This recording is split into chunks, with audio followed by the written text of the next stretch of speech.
Hey everyone, SunTide here, hope you're doing well. Today I'll be talking to you about the new lance builds in Title Update 3 of Monster Hunter Rise Sunbreak. Like with the last few updates, they've made the lance considerably stronger than it was before, with the addition of new decorations and new armor pieces that the lance really likes, as well as some cool new interesting skills.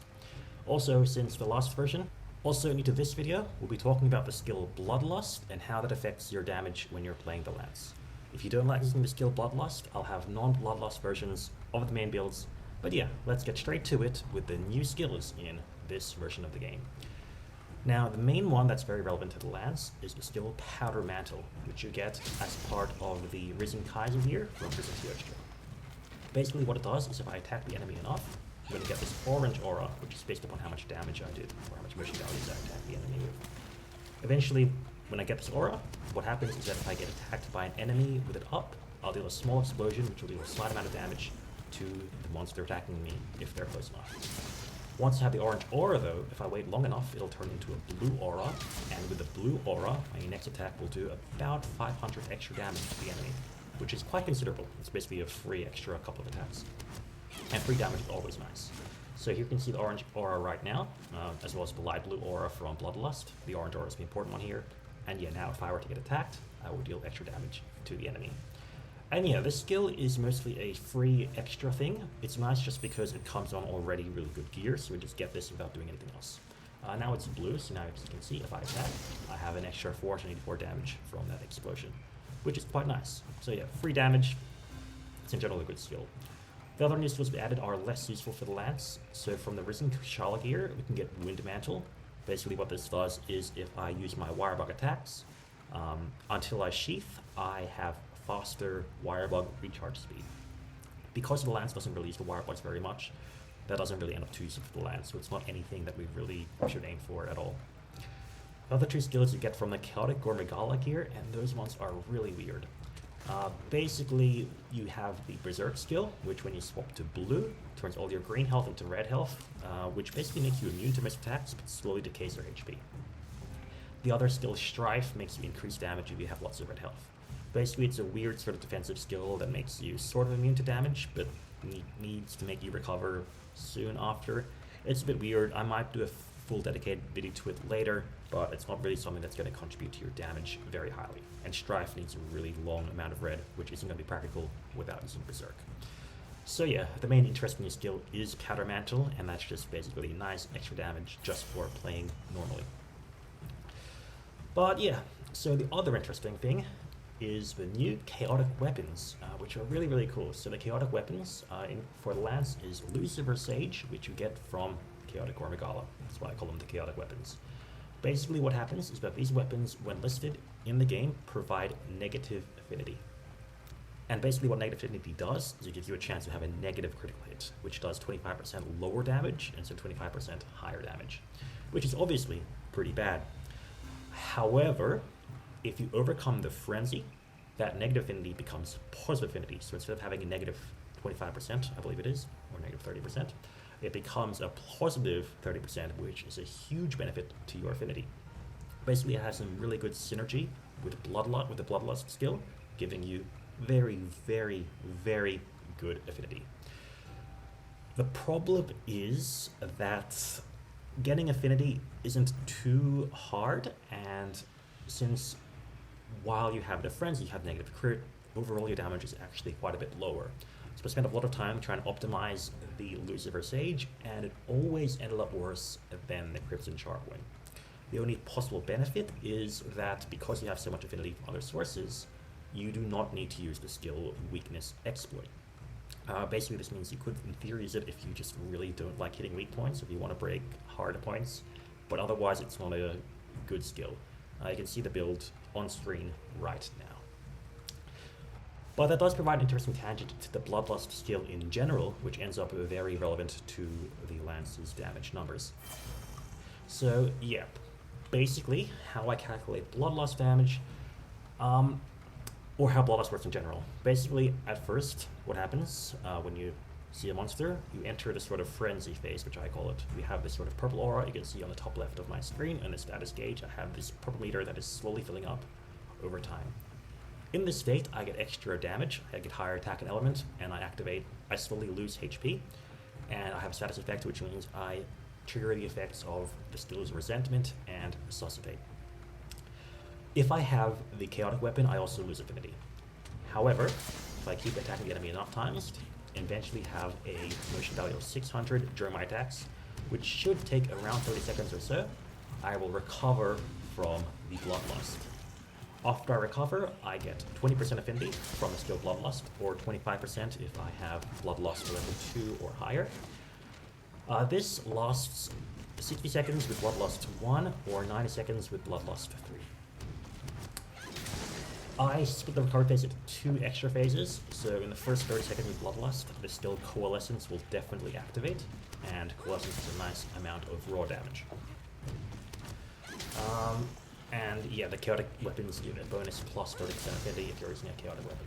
So eventually I'm going to get, there we are. So I have the Frenzy skill activated, I have this light blue aura instead, the skill Coalescence activates, and I get a massive increase to my affinity, which is very nice. And so this affinity is the main draw of the skill Bloodlust. So some weapons like Lance have a bit of struggle hitting those really high affinity values. The Lance can't use the skill of Maximum Might very efficiently because you use a lot of your stamina rolling or blocking. So we really can only use Weakness Exploit and Critical Eye and a high critical weapon. Without that, we really need affinity from other sources, and Bloodlust is one of those sources. So because Bloodlust provides that affinity, it is really, really good for the Lance. And yeah, for the first 30 seconds we have Coalescence, and then for the next 30 or 60 seconds, depending on our Bloodlust levels, we just get the affinity. What I do when I calculate the damage is I calculate the damage for each of those 3 phases, and then I average it out. I take a weighted average depending on how long those phases are. So if I have a 60-second recovery 2 phase, it's a 1-1-2 ratio versus a 1-1-1 ratio. But yeah, basically with that in mind, I was able to calculate all the build damage and see exactly how useful Bloodlust is on average. Before the builds though, what do we actually get new in this update, other than the new skills? So, the new Wisdom Fuster here, as I said, is very, very good. The chest pieces, the helm pieces, and the leg pieces are all very, very strong, especially the chest piece. That is now like best in slot for, I think, almost every weapon now.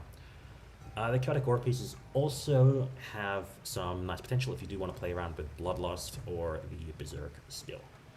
It's not the best way to get Bloodlust, but it is an alternative way to get Bloodlust. The main really cool things that the Lance gets are the decorations, which really help out the Lance. So most importantly, we now get the Offensive Guard Plus 4-slot deco, which gives 2 points of Offensive Guard, which is really, really good. Especially because Offensive Guard needed the 3-slot decoration, which were always so hard to get. We basically just get Offensive Guard for free now, a free point, which is always good. It does take a while to unlock though. You need AR 160, I think, to start getting the materials to make it. So I still don't have the Offensive Guard decoration, but yeah, it is very, very good. We also have the new Element Exploit decoration, which is nice for elemental damage. 1 point is a massive boost to elemental damage. And it gives us some freedom with chest pieces for the elemental weapons. We also get the new Flame Scale and Iron Shell decorations, which are Teostra and Kushala Blessing respectively. These ones significantly increase your elemental damage with just 1-slot decorations, and they spec with element attack. And finally, we have a Blood Rite decoration, which is just nice for comfort and improving your health. It's the skill that heals you if you keep attacking a broken part. But yeah, so a quick tangent, I talked about this in my last video, but basically if you have both element attack and blessing, they stack, and that is a really good way to get a lot of elemental damage. You can't get both. Blessing is good at low levels, and element attack is good at high levels. So if you can reach element attack 4, go all out with element attack. Otherwise, you get the blessing. If you already have blessing 1 from some other source, element attack 3 is good enough to reach, and then you either max element attack or you max blessing and then get the other one if you have enough slots. So yeah, and finally some other nice changes that are nice about in general is we have new Curious Weapon Augments. We have 8 slots instead of 6 slots, so much more potential for damage. And also there's a new mode of Curious Armor Augments. I'll talk about those later on once they get fully data-mined. But yeah, it'll be great for Lance, and I will have Curio Lance builds once the data mines go through. So yeah, with that being said, time for the builds. So yeah, like with the last patch, because the only new weapon, the Lucifer Sage, is not a very good weapon, the best one is still going to be the Kaktus Begierde. So this is the Fire, Poison, Flaming Espinas Longsword, and you can see a general representative build of it on screen right now.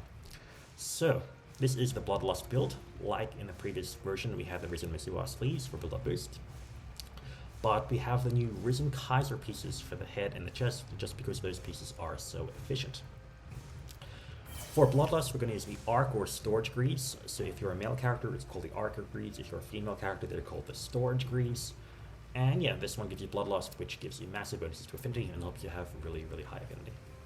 This, of course, works very well with Monster's Touch, because higher affinity means, with Monster's Touch, means you have better sharpness, and better sharpness means more damage. So the affinity just ends up really, really good, and Bloodlust is just a really nice bonus for it. So yeah, this is going to be the best weapon in the vast majority of matchups. You can see it also uses the Teostra Blessing decoration for even more fire damage. So we have Fire Attack 5, but we also have Teostra's Blessing 1, which gives us even that extra little bit more elemental damage. Of course, you can change this for another 1 slot if you really want it. But yeah. The other best weapon, the other general use weapon, is the Dragon, the Crimson Sharpwing. I think last time I spoke more about the Ouroboros Serpentblade as like the second best weapon. So just with the extra benefits we have to element, in this version, the Crimson Sharpwing basically retakes its like second place slot after the Kaktus Begierde. And yeah, so this build is mostly similar to the previous one. The only real change in terms of armor is you go from the Risen Mizuha sleeves to the Risen Kaiser braces. The other pieces are just so efficient.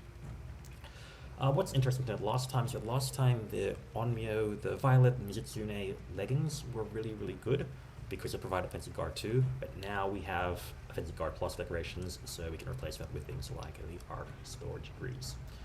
So yeah, these two, if you just want to build one, build the Kaktus Begierde. If you want to build two, build these two. These two are your best two general use lances. Now, if you don't want to use Bloodlust, you can see the non-Bloodlust skills on screen right now. Now, for both of these, you do lose about 2 to 3% damage, and 2 to 3% damage is quite significant in this game, because more damage means the hunt ends faster. It also means you're more safe, because the hunt ends faster, so less time for the enemy to attack you.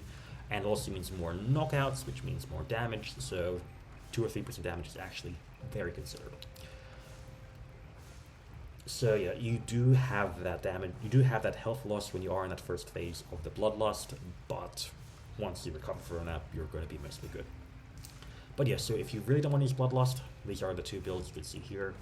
They're both using the Flaming Espinas seal, which is basically the next best, one uses the Flaming Espinas seal, the other one uses the Risen Kaiser leggings, which are both really efficient pieces because we don't need the Arc Storage Greaves for Bloodlust, and we also don't need the Onmyo legs for offensive guard anymore. So yeah, if you don't want to use Bloodlust, these are the builds to go. Now, outside of those main two, we have some other situational builds as well. So the next best longsword is the Ice Longsword, the Lunarcry, which is great in a lot of matchups which are quite ice weak. This one is almost as good as the Crimson Sharpwing actually. It's less useful, it's still definitely a third place, but it's still very, very good. So yeah, this is going to be a very similar set to the Crimson Sharpwing. So Kaiser parts for the helm, chest, and arms, some Grudge Tassets for nice raw damage, boosts with Mail of Hellfire, and the Arc Storage Greaves for Bloodlust. Just a note actually, so I calculate for Dereliction, and Dereliction does not have a considerable effect on damage, so that's not going to be considered here. For some builds, you get like a tiny 0.5% damage bonus, but having to deal with the constant loss of health is a real problem. And it also doesn't stack with the Sinister Grudge Tassets, which also gives nice raw.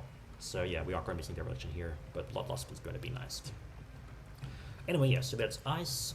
The next best one is going to be the Water Lance, which is the Spiral Vortex Plus. I can see that now.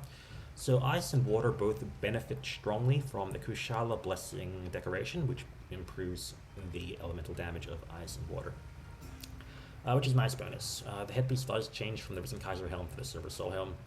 It just has different skills that work better with the Lance. But yeah, these two are your good elemental skills, elemental weapons. Um, the Ouroboros Serpentblade is still quite good. It just received less than the other stuff. You can see that on screen right now. Similar, we have the Risen Mizuha sleeves just because of Buildup Boost, considerably boosting our raw damage on a status weapon. And finally, last place, mostly for completion's sake, is the Oppressor's Genesis, the Thunderlance. This one's not really good in most situations. It's quite good against Shogun Senator, and very slightly better than the other options against one of the silver rafts, one of the metal rafts. I think it was gold Rathian. So yeah, you can use this somewhat, but this is probably the least important weapon to build. It's not really useful too often. But yeah, so those are the more situational lances. Finally, let's go through the status lances. So the best blast lance is the Basil Rocket Rook Zero. This is less good than poison as a damage dealing weapon, but the explosions can be nice for what's it called? Breaking parts of things if you want to do that. The Sleep Lance, the Elegant Fragrance, actually has some pretty solid raw, very comparable to the other ones. So if you are playing a multiplayer and you do want to put the enemy to sleep, you can use this. It would be a good part of the team if you use this.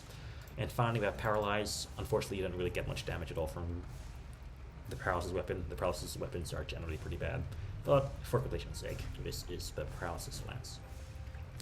So yeah, with that should be all of the builds for Talabite 3 for the Lance pre-Curio Crafting. We'll have a Curio Crafting video later on. So yeah, in summary, there's some new skills, but the main things are the new decorations, specifically the Offensive Guard 3, as well as the Blessing decorations and Element Exploit, which makes Lance much stronger, especially for the element, as well as the cool new armor pieces, mostly the Risen Kaiser pieces. So while there are no skills that hugely change gameplay, we do get a nice incremental improvement to the power of the Lance. Quite nice thanks to Defensive Guard Plus. So yeah, as always, thank you all so much for watching. You've been watching DreamingSunTide, talking about Lance builds for Talabite 3. Soon, once the data mines go through, we'll have the Kiru builds. And yeah, thank you all for watching, and I hope to see you all in the next one. Bye, and happy hunting.